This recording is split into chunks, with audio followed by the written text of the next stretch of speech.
Hey everyone, welcome to the Higher Alignment Podcast. I'm your host, Minh-Thu, and I'm an executive coach focused on helping people heal their burnout and reconnect to their purpose through self-mastery. I'm a recovering perfectionist and control freak who spent too many years living overwhelmed and exhausted. Now I show executives how to identify their blind spots and use this to propel them on their journey to finding more fulfillment and freedom without burning out.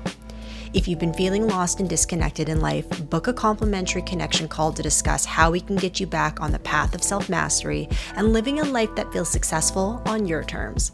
Go to higheralignmentconsulting.com/program to book your call, and we'll see you on the other side. All right, guys, I am so excited for you to listen to today's episode because I am interviewing Laura Larios, and I have been following her work for a while. I really respect her perspective and her expertise, and she's actually the co-founder of Neurosomatics, which is an ICF accredited nervous system certification for human transformation experts and change makers. Laura has acted as an external collaborator at Stanford Cardiovascular Health, and she's actually a burnout prevention expert for the tech industry. Laura specializes in helping high performers move from chaos to calm. Her background as an executive coach and channel partner at Source, which is an HRV assessment and biofeedback app, combined with her training at the Polyvagal Institute, equips her with the insight to help high growth leaders and professionals build the tools for lasting physical, mental, professional, and personal success. Laura and I had a really great conversation today around the father wound, and I think you guys are going to learn so much about yourselves from listening to this. So with that being said, let's get to the episode. Welcome to another episode of the Higher Alignment Podcast, everyone. I am so excited because I have a really special guest today here, Laura Larios. Laura, thank you so much for joining me. It's been a long time coming, I feel like, on my end anyways. It's so great to be here. Thank you. Yes, definitely. And so I wanted to first start off with maybe you could just let our audience know how you got into this line of work and kind of what was your story with leading up to being in the space that you're in now. Yeah, it's been quite a journey. So originally, it kind of starts when I decided I wanted to study psychology in college. I had this strong desire to really understand myself more. I had a lot of my own sort of, just personal struggles with overwhelm, anxiety, second guessing myself, imposter syndrome, that I thought, okay, maybe if I go in this direction, I can begin to understand why. And not only that, like maybe then begin to also help others who maybe are experiencing some of the same things that I am, because I knew I wasn't alone in this. And so I took the path of, studying to be a counselor, a therapist. It was really understanding more about how the brain works and how, our thoughts are formed. And then how do we begin to change those thoughts? Because for me, it was showing up a lot in my thoughts.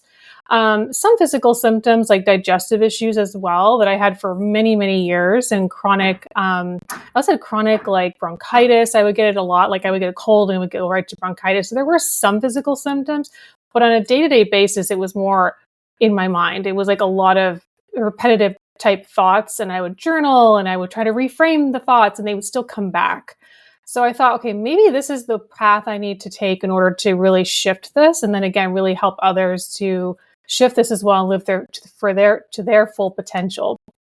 So as I was in the progress of getting my degree or my certification as a counselor, I was just finding there was something missing. The particular program I was enrolled in at the time was a cognitive behavioral based therapy, which, is I think what most people are familiar with, which is sort of like talk therapy, where, I'm kind of simplifying it because there's a lot to CBT, but in general, it's a lot of, talking about, what you're experiencing in your life. Maybe your therapist will ask you what's happened in your past, and then they try to get you to reframe or rethink about how this is impacting your life now. And while there was some things about it that were helpful for me personally, because again, I kind of got into this initially just for myself to some degree, and then also, of course, wanted to help others. I was like, there's something missing. It felt like a lot of efforting. I was finding that, yes, like I would do some of the things they were teaching me in terms of reframing thoughts, and yet it would still come back again in a couple of weeks, or, I just felt like it wasn't sticking. So I had to take a pause. I said, I need to see if there's anything else that could explain what's going on here and how to really get to the root of shifting my thoughts and some of my behaviors as well. So I took a pause in that program and just got curious and decided to really just see if there was anything else out there. And that's when I found, through my just kind of exploring and looking and curiosity, I found Stephen Porges' work with the nervous system. It's the polyvagal theory. He came out with this theory in 1994. So I discovered it many years later. However, this is still, even today, if you talk about a theory from 1994, it's very new. It's still very kind of cutting edge. But when I found it, like everything started to make sense and fall into place. And I can share more about the science later, but just in terms of like when I really started to work at the nervous system level rather than just working with my cognitive kind of thoughts and mind, I started to see instant shifts. Like within a few weeks, even, I started to notice that some of the thoughts, the repetitive thoughts I was having, was not as often. And then the more I did it, meaning I worked with someone who at this level with the nervous system, the more I started to see really big changes in my digestive health, my ability to focus, my overwhelm decreasing, like more confidence. Like it was just incredible. And I was like, this is it. Like I need to go into this. I need to go this direction.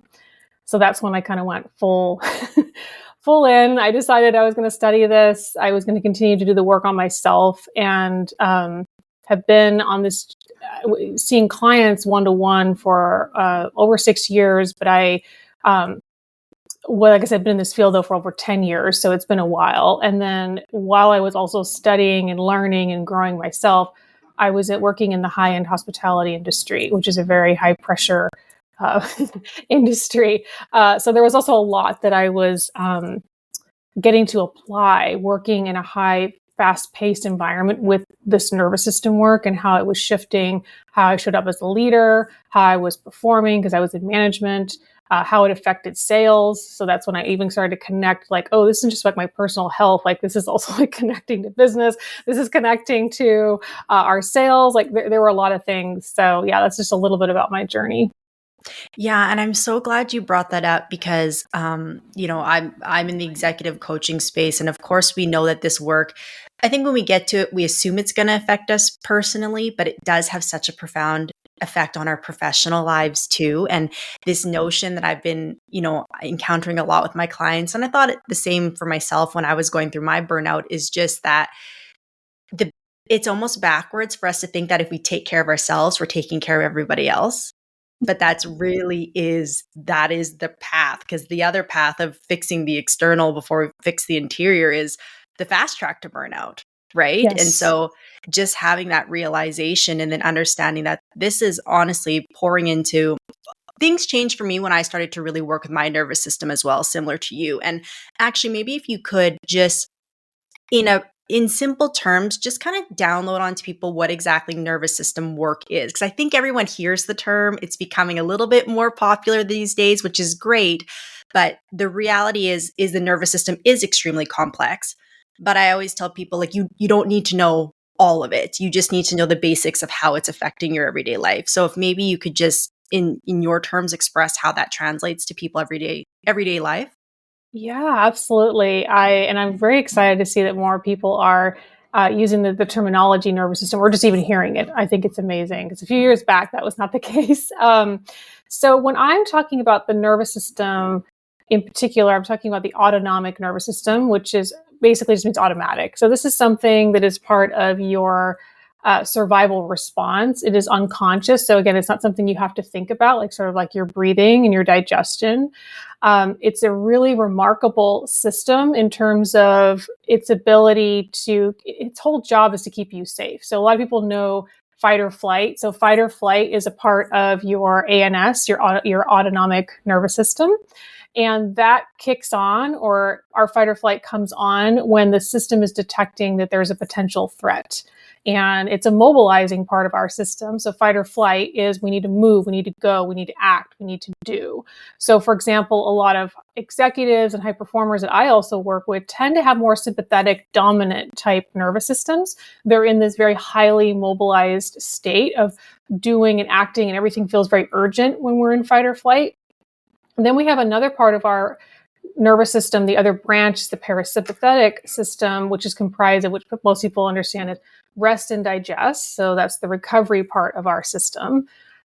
And the parasympathetic also has another little branch to it, which is the shutdown response. A lot of people know rest and digest, but not everybody knows that also the system parasympathetic also has a branch that contains the shutdown response, which is a very, again, primal survival response. This is, if you also want to think of the nervous system in terms of a hierarchy, or a ladder, we have the top of the ladder is that fight or flight, or that, we got to move, we got to act, we got to do. And then if the further down the ladder you go is when you get into shutdowns, is when people really, would call it burnout. Like you are just, down for the count. Like you're just like, you have a lot of mental fatigue and foggy thinking. You have no energy anymore. Like the system is literally just trying to conserve energy. So we're not in action mode anymore. We're just in like, we got to just like, just contain as much energy as possible mode. Yeah, that's great. Thank you for downloading that. Because again, I think a lot of people hear all these terms and they're like, "What does that mean?" And the other thing I want to touch on too, that I think it's important that you mention, is the difference between the almost like the more mindset type work versus nervous system work. And I think we all know what mindset is. Mindset is probably the more predominant self-development category that's pushed out there. And it obviously is important, and has merit. But you know what I find with people, especially most of my clients and probably yours who have a high IQ, Yes. is they're very comfortable in their brain. Yes. However, the cerebral part is also where all the thoughts are ruminating, and the troubles and the challenges. And, I have to often encourage them that you need to get out of your mind and into your body. And when I Mhm. talk about nervous system work, that's what I bring it back to. So while they're trying to think out of their problems, I'm like, well, how about if we regulate out of our problems, right? How about if we breathe through it, or go be present in the moment, touch, feel, hear, like get the body activated. And that is often it's a new skill set that they're not Yeah. typically comfortable with, because what has got them success, what has made them money, Mhm. has been their intelligent mind, which is great. But it's this aspect of like, we got to throw another tool into the toolkit, right? 100%. And just for those who are resonating with that piece, maybe you're someone who's listening to this right now who's highly cerebral, and someone who just like you think a lot. And again, maybe again, like in your career, that's been rewarded a lot to be in your mind. So that makes sense. And so for those listening, I want to bring just a little bit of neuroscience to you to give some context for that part of you that likes to think and rationalize. So with the what we've learned through the polyvagal theory, which is based in neuroscience, is that actually 80% of neural networks flow up from the body to the brain, and only 20% come down from the brain to the body. So it's really the body that's informing the brain. It's a two-way dialogue, but 80%, like that's a very large portion. So when we're only working with the cognitive mind, or the thinking part of our brain, which is our prefrontal cortex, we're actually very limited. We're only working with about 20%. And so for those of you who like to be very efficient, it's actually not the most efficient way to get to the resolution of what you want or desire, whether it's in your business or your personal life. And it's going to require a lot more efforting. And I know for a lot of you too, your time and your energy is valuable. So if you really want to, save time and energy, you work through the nervous system, through, like you said, the body. Now, the other piece of this I want to say too is that your state informs your story. So again, also if you want to change your thoughts, we need to change the state of your nervous system. So when I work with my clients, we begin to just map, like, what are your thoughts? And the types of thoughts you're having will tell you what state your system is in. So again, like I mentioned earlier, when we're in that fight or flight, or let's call it that yellow zone, where we feel like we have to act and do, a lot of the thoughts you're going to notice have a lot of urgency to them. There's a lot of this aspect of, I'm going to miss out on something, or I need to get this done right away, or maybe someone's upset with me. All those types of thoughts are more sympathetic, meaning that's more fight or flight. So if you want to change or really rewire those thoughts, we need to change the state of your system. And that's what I do with my clients. We change the state, we change the thoughts. And then the other piece too, I will say from a neuroscience perspective, is that because the prefrontal cortex is where our rational cognitive thinking happens, that when our survival response gets activated, which I think for a lot of your listeners, I'll give an example of, like, let's say you get an email from, someone on your team, someone above you, and there's no context to the email. It's just like, we need to talk, and you have no idea what this meeting is going to be about. Maybe maybe a couple of details, but you really don't know. So immediately your system is going to look at that and say, I have no context for this. It wants to protect you, so it automatically is going to go into kind of a more negative bias. That's just part of how we're wired. So it's going to think something's wrong. And then we're going to go into this type of thinking, they're upset with me, I'm getting fired. Particularly, I think right now there's just a lot of just stress and anxiety around the economy and jobs. So, your system's just going to go there as a way to protect you. But again, it's the state that's informing the story here. And then the last piece I'll say about this is also just so what happens when your survival state gets activated, you actually lose blood flow in the prefrontal cortex part of your brain as well. So you're not even able to really access the parts of you that they're going to drive the success that you desire. Because, our prefrontal cortex, I might tell my clients, is your moneymaker. So if that's not fully functioning, then you're not going to, be as successful as you want to be. Yeah, I have that conversation with a lot of my clients often because like by the time they come to me, they're not being like, I want to be more productive. They're like, I'm toast. Like I'm Yeah. fried. I need help. But as we go through the journey of that, of changing up the state, they realize how much of their resources were being tied up just in stress. And so once we undo that, you're exactly right. It opens up all these different faculties, these intelligent technologies that already exist within us to Yes. start actually firing and wiring on the level that is possible. But because they've, had a certain amount of success or external validation as to the job that they're already performing or the level that they're already performing at, they don't really think about that there's another level. They're not even looking for another level. But then as they start to do this work and regulate, they're like, wow, there is another level. And it actually is way more sustainable than the last one was. So well said. Exactly. And I've run into that too. I mean, when I first was starting this work, it was a lot of kind of putting out the fires, so to speak. Like, so clients coming to me when they were already, like you said, kind of moving more towards that shutdown, that full burnout state, which is fine. I know for a lot of us, sometimes we sometimes have to get there before we kind of, get the wake up, so to speak. And it makes a lot of sense too when we look at, like you were saying too, just like the resourcing, like you're right, like we're not even aware of like what's underneath that because we've been operating in a certain way for so long. That's just the baseline. Like that just becomes what we know. And what's exciting about this work, or just dipping your toe into it for a little bit, you'll begin to see, just how much potential is available to you, just by working with your nervous system. Yeah, it's really miraculous. Like I know it, I'm sure for both of us, it opened up so much within us. And then it's like, you have to tell everyone, like, you don't need to suffer. We don't need to suffer. Exactly. Like, there's another way. 100%. Yes, exactly. Yeah. And I actually wanted to ask you about, because I know I've just been following your work for a while, and you often talk about the father wound, Mm. which I think is a really important aspect to all of this because, let's be honest, in that we're obviously two women. I think you work predominantly with women. Is that right? Yeah, predominantly, yes. Okay, gotcha. And so I think, I don't know, my experience, maybe yours, in being a woman in the business world, this idea of balancing the feminine and the masculine, or at Mm. least finding the harmony between the two, is really important in not burning out, right? I know Yeah. in my previous career, I was so heavy in my masculine, and I, again, was producing at a high level. But the internal conflict I was having was not understanding that balance between the two for me. And I've seen you put a lot of great work out about what exactly the father wound and how that affects us in these places. So maybe could you just enlighten us on what that is and how it is playing out in our professional and personal lives?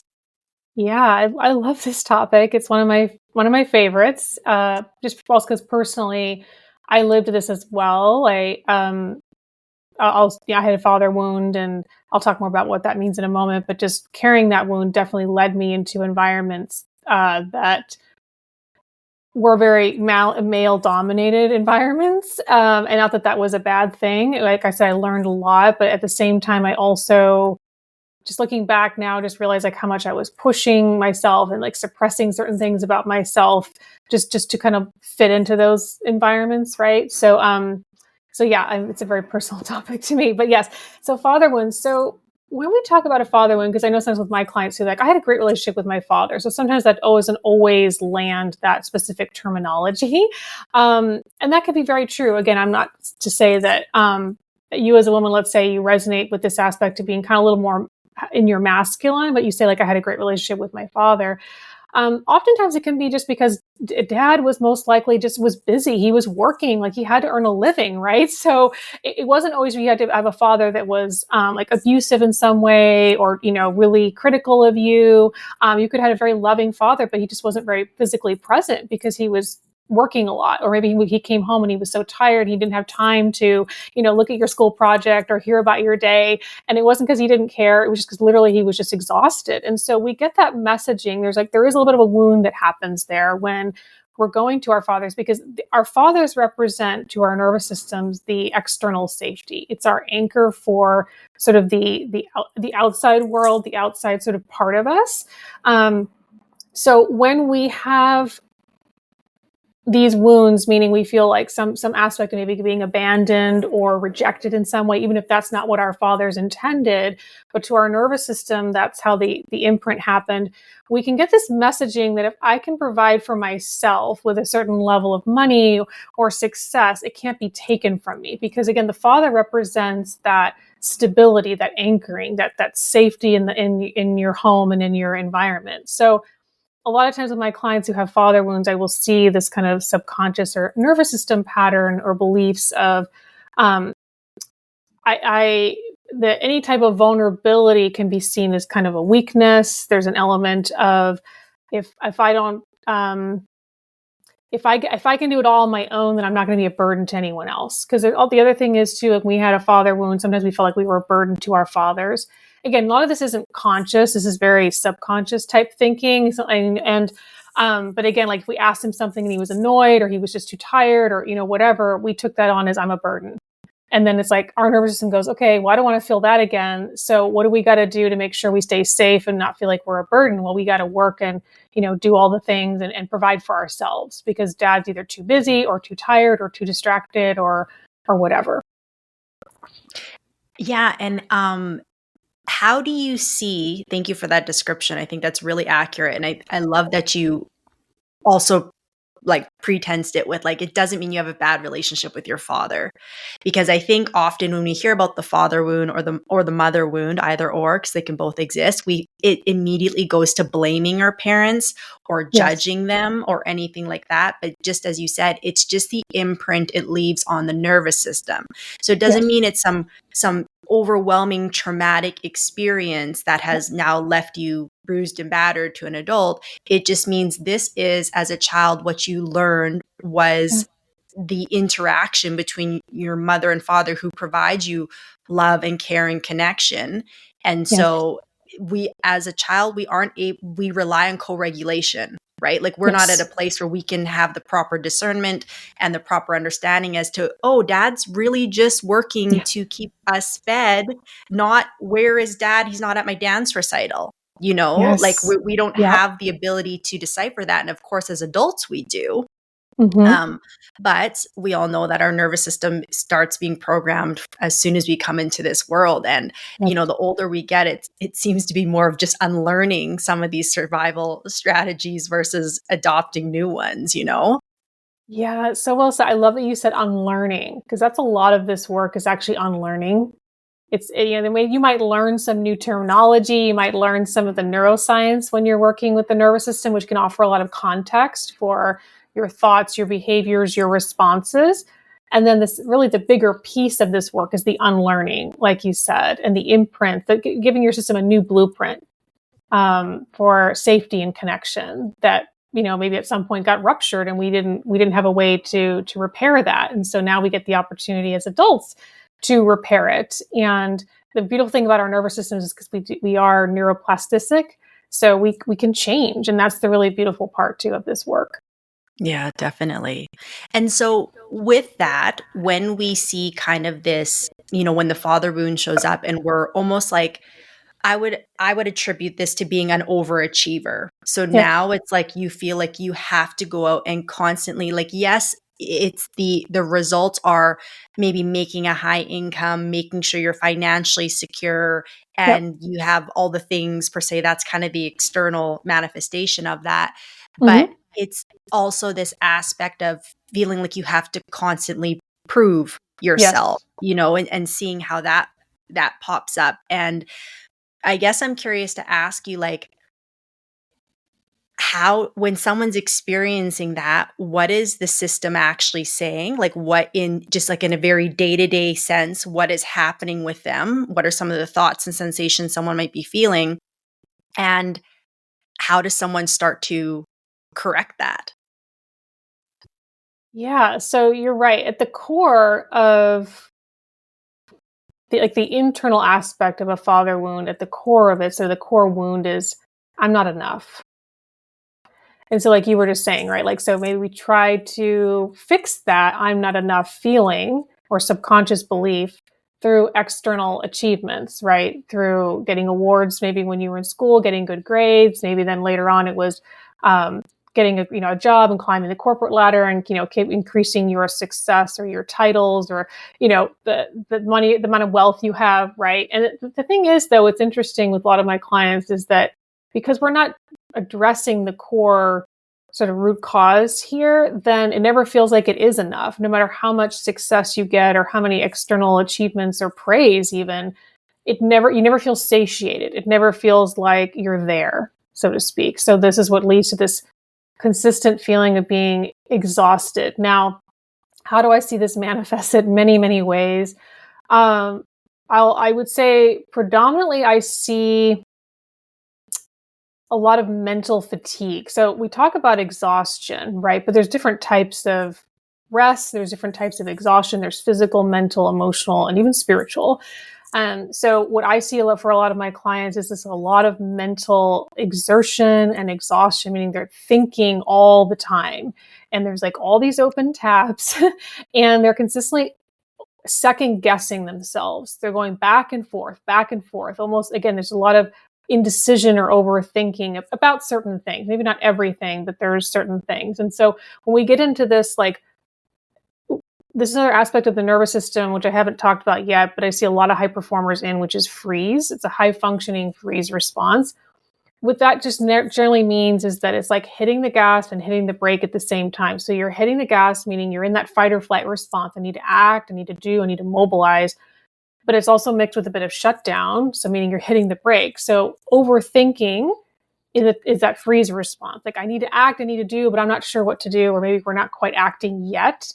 Um, and so when we've been in that state for quite some time, of course, it gets very exhausting, right? We find that we can't really rest, like even on vacations, or we're out of the office supposedly, but we're still thinking about work, or we're feeling guilty for not, doing, for working on certain tasks, or even like with our families too. Like I just see this for a lot of women these days, of course, like this kind of push pull between like being with their kids and then of course working, and there's just a lot of that freeze coming up for them as well.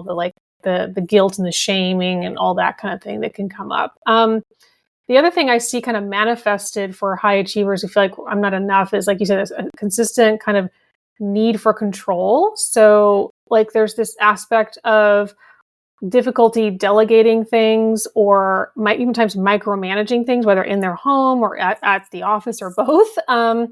It's because underneath there's also this feeling of like, if I'm not in charge, then it's not going to be okay. Essentially, it's not going to get done right.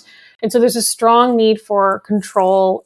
There's also an aspect of an over reliance, like on logic, which we talked about earlier. We really focus a lot more on our thoughts, and so decisions are made exclusively from this like logic based place and rational thinking. There's an aspect of difficulty asking for help. So really, again, trying to assert this aspect of independence, and I can handle all these challenges on my own. So for a lot of my clients, especially my female clients, I see this where they'll be in a meeting with their team, and the meeting, like they look very composed in the meeting, very calm, very together. They're extremely professional, but then as soon as the meeting's over, they go to the restroom and they cry, but they don't want anyone to see they're crying, and then they come back out and they just kind of get on with the day. And it's all that element of, well, first of all, the system trying to release some of that stress that's been pent up. So the tears is one way that we sometimes, as women, for example, will release some of that stress. But the other piece of her hiding is I can't show my vulnerability. I can't show that I'm overwhelmed right now. And I just need 5 minutes, dry my tears, and come back out and make it look like I'm good, right? The other piece I sometimes see with this, and I'll talk about what we can do about it, is some physical symptoms as well, where we start to see digestive issues. We can see you feel cold a lot of the time. So you're always needing a jacket, or you just you just feel cold. Hands and feet are cold is a very common one. Also yawning excessively, overeating or undereating, meaning you're skipping breakfast, going till noon, just drinking coffee, or maybe you're snacking a lot during the day and you're not really getting a lot of real sustenance. You're just snacking. Or I also see people kind of going from nuttying all day and then having one huge meal, right? So again, we kind of go to these extremes. Difficulty falling or staying asleep. And then also I see a lot of tightness in the jaw and the shoulders. So there's teeth grinding, there's shoulder, neck tension, migraines. Again, migraines can be caused by a lot of different things, not just this, but that's one pattern I do see. Now, what can we do about it? It's these are a lot of different signs. These are a lot of different symptoms of this core aspect of I'm not enough, and kind of what drives sometimes a lot of these symptoms. Well, number one is, so when the system is in this kind of highly mobilized state, this is where I see people sometimes, I don't say getting it wrong. They're just getting information that may not always be the most helpful for them. They think they need to be calm right away. We think if we're highly stressed and we're anxious, I just need to breathe. I just need to close my eyes and do a meditation, and that's good. Well, I'm not saying that's bad or wrong. It's just that when you're in a highly mobilized state, though, what does mobilization mean? It means to move, to act, to do. So you actually need to move your body, not just try to sit still and just calm yourself, because the more you try to suppress that, the more it's just going to keep kind of coming up, so to speak, the more intensity it might get for some people. So I recommend that when you're noticing some of these things for my clients, for example, you're in highly mobilized state, everything feels very urgent, maybe you have racing thoughts, you're running throughout the day, you're skipping meals, whatever, drinking coffee. It's just seeing just even in between meetings, can I just shake out my hands? Just literally just shake your hands out for a minute or 30 seconds. For as long as you want. I'm doing that right now. I'm just shaking out my hands. I call this tree shake. You're just shaking your hands and arms. You can also press against your desk or press against a wall, engage the muscles, because there's actual blood flow that's draining from the brain into your heart, into your lungs, because it thinks it wants to run or fight something, right? So we actually want to work with that energy versus trying to, again, kind of calm it down right away. And doing just 1 minute of this, again, doesn't have to be long. You will immediately start to see within roughly 60 seconds or so that some of that intensity of it starts to come down a little bit. You're noticing less of this feeling of I need to push or act right this second.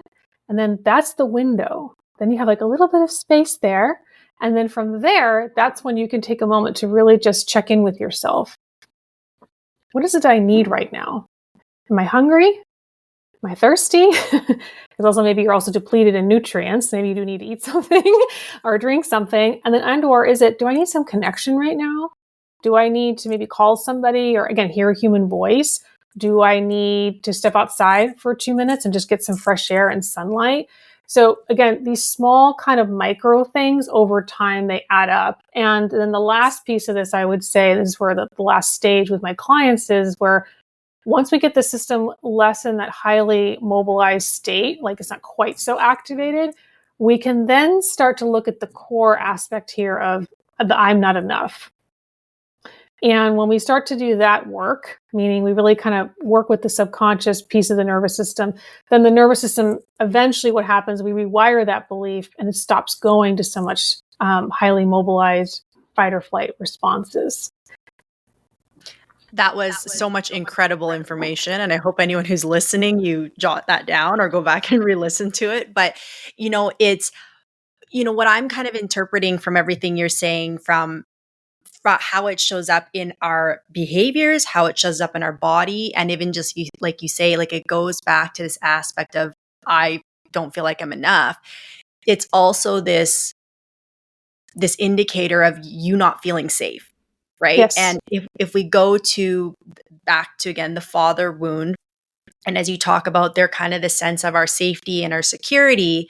And so if we have that early data collection in our nervous system from a young age that there's something that doesn't feel safe about this, even if we may be, but the fact that our father is not around as much as maybe we would have wanted him to be, there's this initial sense of not being safe. And so we go into these patterns and these behaviors to try and make ourselves feel safe, right? Yes. Yes. But then it's this aspect of trying to find our safety in everything outside of us versus Mm-hmm. actually feeling it within, right? And even with Yes. what you said with just the body itself, like if you don't feel like you, even just with the exercises you describe, with the shaking things out or pressing, it's cueing your nervous system to let you know it's safe to be in your body. It's safe to be you. You are safe in this moment. There's not a bear chasing you. Yes. You're not actually facing a threat. It might be a perceived threat because of, Yes. like you alluded to earlier, the email or having to talk in front of a group of people, or maybe it's an argument with your spouse or Yep. whatever the case is, right? That's cueing the nervous system to anticipate potential threat by coming back into the body. And like you said, with that 80-20 rule earlier, it's letting you know that you can be safe within you.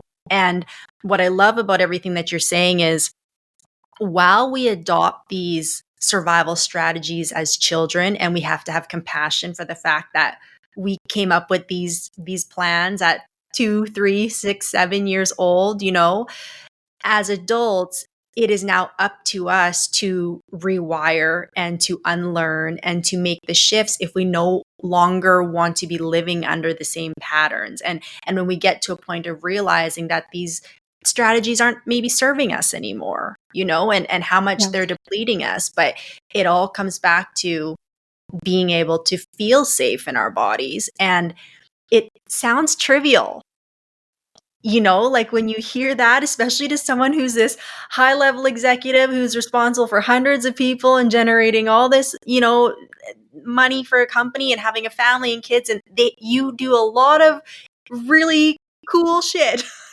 and amazing shit as an adult. Okay. Like you got a great resume. Okay. But then for them to take a moment and be like, I don't feel safe in my body. Like, no way. There's no way. How could I have pulled all this stuff up if I don't feel safe in my body? And getting people to be vulnerable enough to look at that is Mm-hmm. a really beautiful process as a coach or facilitator. I'm sure you've witnessed that before. But Yes. also, I want to encourage people to look at this work and what we're talking about as an opportunity to unlock something you haven't been before. And I was literally just talking with someone last night about how what got you to point A isn't going to be what gets you to point B, Yes. And I think, I don't know about you, but most of my clients are kind of in that mid 30 plus range where Yep. you've kind of been through the gauntlet a little bit, and you've kind of, you've lived a good decade plus in that space, and you're starting to realize like, okay, I did it one way, and Mm-hmm. now it's time for something different. And Yes. it's almost like the older you get, the more you're realizing you have to come back to you, because if you don't come back to you and feeling safe within you, then it's this perpetual hamster wheel, right? Okay, if you've been feeling exhausted and overwhelmed with your day-to-day life and you're not sure whether you're actually burnt out or not, go take my free quiz called Is My Burnout Fixable? It only takes 1 to 2 minutes, but it will give you an assessment on what level of burnout you're currently experiencing and also provide you some tips you can start to implement right away to help improve your current state. So go to higheralignmentconsulting.scoreapp.com to take the quiz and then DM me or tag me with your results. All right, back to the episode. 100%. Yeah, I love everything you shared as well. It all comes back to being safe, which again doesn't make rational sense at times. We're like, of course I'm safe. I'm in my house, and like there's no danger. But to our nervous system, there are perceived threats, and our system only sees it one or two ways. It's very black and white. It's just you're safe or you're unsafe. That's it. There's really kind of no gray area. And I love what you shared too around interrupting. So, for example, like maybe we have for a while unconsciously, there's this blueprint or this pattern within our system of not feeling safe, not feeling safe, not feeling safe. And so these exercises or these things that we can do, like you said, interrupt that pattern to actually signal, no, we are safe right now, right? And I also love what you shared in terms of like, I see this too with a lot of my clients, and it makes sense because we culturally too, we've been taught a lot about coming from the mind, and we haven't. This idea of connecting with the body or working with the body seems very kind of, like I said, it's a different language, and it is like speaking a different language. So I also just want to let those of you who are listening to this right now, who are maybe still a little bit like, well, how does that work? Or I am in my body, right? I just want you to know that it's very common, and it's actually also a way for a lot of people when we're in this, like, we lived in high stress for a long time. We like to stay in our mind. So maybe even again, you're listening to podcasts while you're like working on something right now. That's okay. Again, there's no criticism here, but like that's the way your system again is in that survival kind of response. It's trying to keep you busy. It's trying to keep you in motion all the time because as long as you're moving, I'm safe. That's where the system feels. So rest and not doing don't feel safe. So for a lot of my achievers too, I always tell them like, hey, it's okay. Like this is what your system has known for a long time. And now it needs to unlearn. Like, I know you want to rest. I know you want to be able to like really enjoy the present moment with your kids when you're on vacation or on the weekends, right? Like you want to really be able to enjoy the success that you've created for yourself. And the only way to do that, like you were saying, is like interrupt some of these patterns, signal to the system that there's safety, and actually feel it in your body. So again, it's not just a cognitive concept, it's something you actually feel. Yeah, and it's with everything you just said, it's really crazy. Even just as we're talking, we have our own conditioning, but like it's all conditioning. Like Yes. and this idea of like again, well, if I slow down, I'm going to lose my competitive edge. I'm going to fall Mm-hmm. behind. Everyone wants my position and I got to make sure I keep it. And all these scarcity Mm-hmm. mentality thoughts, you Yes. know, but it is just conditioning of the nervous system. It's been programmed to make you think this is the truth. But the great thing about this is you can unlearn and you can reprogram. And no one believes it till they do it, right? Like it's Yes. like show and prove, right? It's like just trust me, just trust me for a little bit here, right? And but being able to see that and then let down and then just it's like another whole lane of life opens up when you can realize Oh you yeah. can really shape that conditioning and programming, you know? 100%. The amount of freedom, because I also think a lot of people really what they're seeking deep down is freedom. It's not really about the money. It's not really about all the success. You want freedom on all levels, emotional freedom, mental freedom, physical freedom. And that's what this work gives you. It gives you Yeah. all of that physical, mental, emotional. And I've seen it happen spiritually for my clients as well. And it's such amazing work. Like you said, it's kind of almost hard to believe until you do experience it because it's very highly experiential work. And so, yeah, it's like I said, it's just incredible. Yeah, absolutely. I'm curious, do you see the father wound show up differently between males or females? Like, do you see it show up any different between the two, or does it kind of show itself the same way? And I guess the reason I ask is for men, I think there's a little bit more understanding that the masculine energy is outwardly and more Mhm. it's I guess that nature of safety, survival, protect, provide is more innate for them. Yes. So Yeah. it's like, okay, well, no, this is just kind of my nature. Mm. But Mhm. then I think there is an aspect of like, I have some male clients that like, whether it's an older brother or a dad, Mhm. it's like never being able to live up to what they've Yes. done, you know? Yes. So I'm curious in your work, have you seen a difference between how it shows up in men versus women? That's an excellent question. And yes, absolutely. I have seen it show up differently. I think you're right. I think for women, it's like quote unquote a little bit easier to recognize because it's not so much part of our nature some of these behaviors that we're doing or acting, like some of the ones I mentioned earlier. With men, it's a little harder to kind of separate that out because, like you said, like some of that like kind of external way of working and being kind of more mentally focused, that's like those are masculine qualities, and so that makes a lot of sense. So with men, how I see it play out, well, the first thing that's kind of coming to mind right now when I think about some of my male clients that I've had is similar with some women too, but it's like again this feeling of no matter how much success they get, they're never satisfied, and they take that sometimes as like that's motivating, right? Like I'm getting to the next goal. But when I ask them, well, how long can you stay with that feeling, or how long can you sit with that achievement, that amount of money you made, or that next level of success in your career? I mean, some of them, like 5 minutes, I was told me, like some never. Like I just no, I'm just on to the next thing. Um, like I've never taken a moment to just soak. What are you talking about? Like I'm already just moved on. So that's a key thing. I sometimes feel like with women, sometimes they can sit with it. Like they'll kind of like acknowledge a little bit more. Even the high achieving women, I feel like sometimes they'll acknowledge their achievements. With men, like I don't see it very much. It's like they're already moved on. Like it's next, next, next, next. And so that's a little bit of a subtle difference that I've seen with men. Also with men, I see, and again, this is not like, because again, they're conditioned differently than women and they are built differently than women in, in some respects, right? So I sometimes see with some men, there's an element of, there it is. Yeah. The over reliance on exercising and things like that too. And I see this with women as well, but like for some of my high achieving, like male clients with the father wounds, like they're in the gym a lot.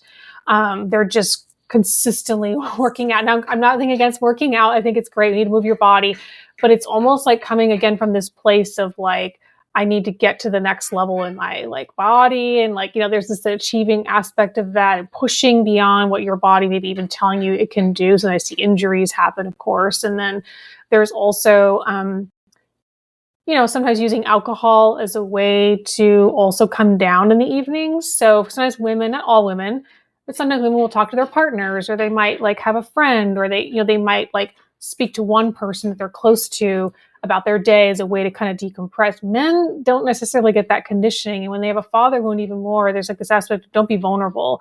And so they don't speak about it to anyone, literally anyone. And they just come home and maybe they have a glass of wine, or, they're doing something else as a way to kind of come down, but it's not really giving their system that connection or that ability to really rest.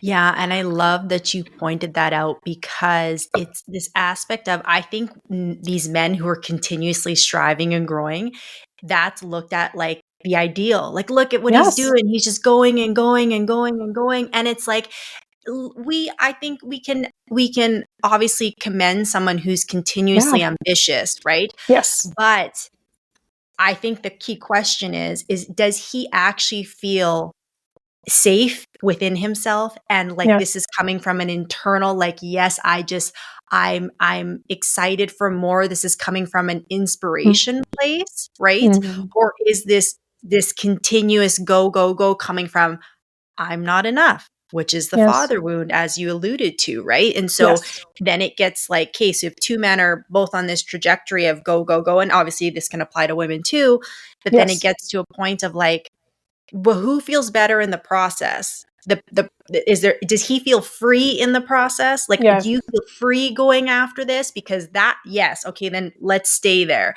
If you feel like you're not enough and you're just trying to survive and you're miserable and you're burnt out and you're all your relationships are suffering and you feel like the only thing you can do is go to the gym to try and find safety in your body, but you actually don't feel Yeah. safety in your body. That's why you're perpetually in the gym, even though you are in shape. Like, it's just Yeah. it's never ending, right? So I think the Yes. important thing to ask is if you are a high achieving male, again, or female, what you have to go back to is the internal state. And Yeah. also, when you were talking, the other thing it made me think of is how heavily I found with myself, and I think men in general, they it's the logical part, but it seems like they need more external metrics like Yes. KPIs and things to Yes. really Yeah. Yeah. am I doing a good job? Are the numbers there? Mm, Is there something physical proving to me that I'm doing a good job? Where I find with yes. women, Yeah. when they're in balance or probably just a little bit overall, we can tap into, but I do feel better. The edge is gone. Mm, I can let my shoulders down. And I find to women that can be a good indicator where men, let's be honest, like you said, conditioning society aren't as in tune with their emotions and their EQ might not be as much there. Using that internal metric is difficult for them or doesn't even feel like it's a real metric, you know? 100%. I love that you brought that up. Yes, because it's funny because I do have a lot of, and this is becoming more popular now these days anyway, but like bio data. So using, Aura rings or Whoop or things like that to track your HRV, which is your heart rate variability, which is connected actually to your nervous system. So one way to sort of track, so to speak, how your system is doing in regards to recovering from stress. So we do need a certain amount of stress, but when we have too much stress, that's when it can become a problem for ourselves in terms of our long-term sustainable health and mental health, emotional health, and career success as well, longevity. But I know for a lot of my male clients, they love being able to like have, I mean, women too, of course, because women are using them too, but like you said, have that external data points to like show like how I'm doing. Is it getting better in terms of like, HRV and things like that? Yeah. And I always bring it back to, well, like, yeah, these tools are there for us to use. How much of that, though, is putting the power outside of you then?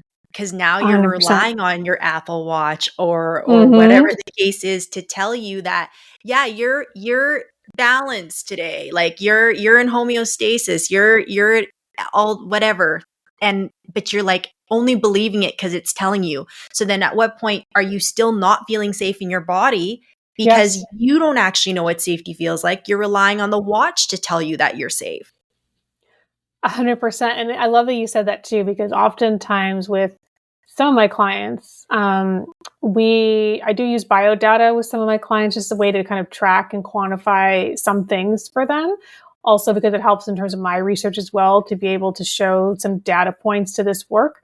And at the same time, depending on where the client is and in terms of their nervous system and some of these core wounds, I oftentimes will actually stretch them and say, we're not going to use any of this tracking for a couple of weeks. Like I don't want you looking at your Aura or your Apple Watch or anything.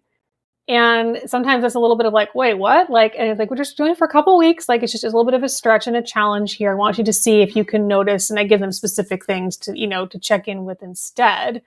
Um, and to build more of that muscle, like you said, it's actually the technical term for it is it's called interoception. So your internal ability to assess like hunger cues, for example, your body temperature, thirst cues, going to the restroom, like those are all part of your interoception. But so is things like our emotional responses as well, and just knowing what are we feeling, what are we experiencing right now in this moment. So there's the physical body component of it, but there's also the emotional component. And then the other piece I will say as well that you said that was really good, which is just kind of taking it back, like you said, like what's the internal voice that's driving you? So this is what I often will ask my clients when they're looking at like the next achievement or the next goal. I want to understand what is the tone and the emotion and or the what is that inner voice saying? How are they driving you towards that next achievement? Is it like is it an encouraging voice, like one that's very open and curious and just seems like it's experiencing a lot of joy and wants to have some fun? Or is this like a drill sergeant voice you're hearing that we need to get on to the next thing? We got to hurry it up. And the voice is a little more sounds a little more harsh, a little more critical. And that's how we kind of know too whether we're in a survival or in more of that, more regulated part of our nervous system based on the tone and the emotionality and the way that that inner voice sounds. And the more you work with someone who specializes in this work, you will start to be able to differentiate between how these parts of you sound. Yeah, it's so true. Like that's one thing I always ask my clients, like when they're going through this, I have a list of questions and it's like, hey, what's that voice like in your head? And they're like, oh, it's fine. I'm like, is it though? Like, what are the words being used? Like, is it fine just because you're used to it? Or is it like Right. like one exercise I take them through is I ask them all these questions and I'm like, okay, now how you answer those about your own voice, your own time with yourself, all this, apply this to like a new boyfriend or girlfriend.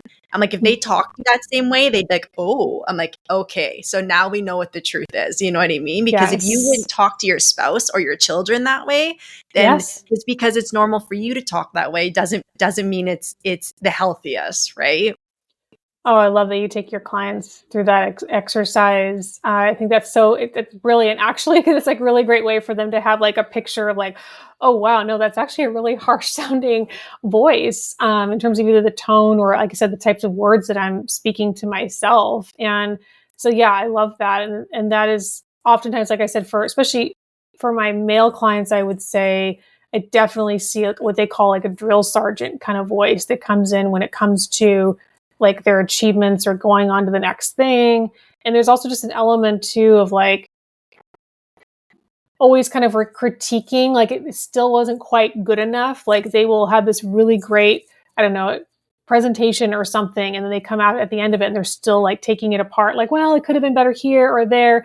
And this, again, we can all improve. Again, we're not saying we can't do that kind of self reflection, but it's almost like coming from this place of, I'm not good enough. It's not good enough. And they're kind of tearing themselves down a little bit. And then that just kind of perpetuates, like you said, this feeling of I'm not safe. So, yeah. Yeah. And again, I think I want to acknowledge for anyone who's listening to this or going through this, like this is vulnerable work. You know what I mean? Like Yes. me and Yeah. Laura are sitting here talking about it because we're in it every day and we're seeing people who Yeah. are actively working this. So this is our norm, but this is vulnerable Yes. work. And if you're even listening to this right now, it shows that you're being curious about yourself. You Yes. want to learn more. You're open to exploring a different perspective, to rewiring and unlearning and all these things. And I guess, Laura, one of these last questions I want to ask you is just like someone who is at this point of realizing, like, I can't keep doing what I'm doing right now, but I'm maybe scared to kind of look down this path and like, I guess just how common is it for people? I mean, we are obviously seeing people deal with all the time, but just what words could you add to someone that's just like starting to tiptoe into what this all means and what this stuff is and like how they can even just, whether they're ready to work with a coach like me or you, or just where Mhm. can they basically start to just learn about themselves in this aspect? Yeah. So I wanted to say it's very, very common. Like, if you said it's vulnerable work. And I also tell my clients that you're doing this work, you're in the driver's seat of it. Okay. So whenever I'm working with clients, it's never, I'm going to take you to a place that your system isn't ready to go or doesn't want to go there yet. It's at your own pace and your own depth, right? So you have control over that. And then the other piece of this is I'll just bring a little bit of data too, that over 79%, this came out from the APA about a year ago, 79% of people and are in a survival state. So this is extremely common right now for people to be living in this, like we talked about today, kind of this fight or flight, or maybe even this shutdown response, right? So you're not alone. And then the other piece of this, like you said, in terms of, I think when you're first starting out, is first, like you're here, you're listening to this podcast, like you said, you're curious. I love that. So context can be really helpful. So when you're first starting out on this journey, maybe that's just looking like listening to a few podcasts and kind of just getting a little bit of context for, do I resonate with what these people are talking about in terms of the nervous system? If you're someone who really enjoys the science, really kind of get into some more of the science of this and really kind of, you can start taking it from that more mental lens in the beginning, just as a way to kind of dipping your toe in and getting to understand a little bit more of like the neuroscience perspective on this and how it could impact you, right? And then for those of you that are really like, I feel like I'm really ready for this. Like I know it's going to be vulnerable, but at the same time, I don't want to keep, like you said, being on the hamster wheel. I've tried so many different things, and I feel like I kind of always end up in the same place. And I don't really want to feel like this anymore. I want to experience more freedom and presence in my life. Then I would say kind of the next piece of this is, yeah, just reaching out and looking into different people that do this work and speaking with them, maybe listening to some of their podcast episodes, getting a feel for them and their nervous system.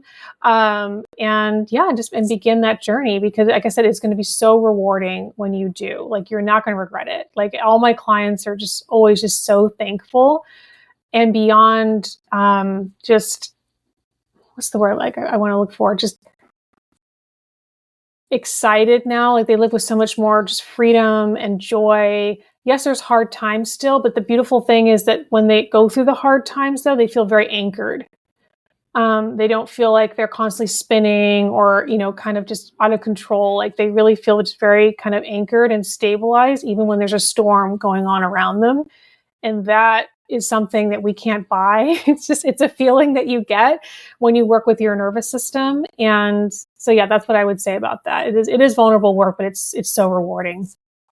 I always say that, like, as uncomfortable as burnout is, it's an opportunity. Like, it's because what's coming to the surface, like, inside your nervous system, your subconscious, whatever, is screaming, we need to do things different. And it's yelling at you with all this discomfort. But if you double down and you choose to invest in yourself in whatever capacity, it literally unlocks a whole new chapter of life for you. Yes. That can look completely different than it did in the past. And you might not believe it as we're sitting here telling you, but in all the work I've done and all the work Laura's done, like, we will bet a lot on this. Like, we know, and we're living proof of it, both of us, right? So 100%. yeah, it's really incredible. So before we finish up here, I just wanted to ask, and maybe we do a part 2, is there a mother wound that you find shows up in the corporate world as well too? Okay. Oh, 100%. Well, one thing I'll just share about that is that, so the father wound tends to be the external aspect of us. When we talk about the mother wound, we're talking about internal aspects of ourselves. How we care for ourselves is our mother wound. Gotcha. Well, that was an unintentional cliffhanger, but I'm going to say that maybe me and Laura are going to have to do a part 2 of this and talk about the mother wound, because this was so great. So, Love that. Well, before we leave, Laura, please let my audience know how they can find you, any work that you're doing that you want to share. Yeah, thank you. So you can find me on LinkedIn, which is Laura Larios. Also my Instagram, Laura Larios. My website's currently under construction at the moment. But those are the 2 places you can find me.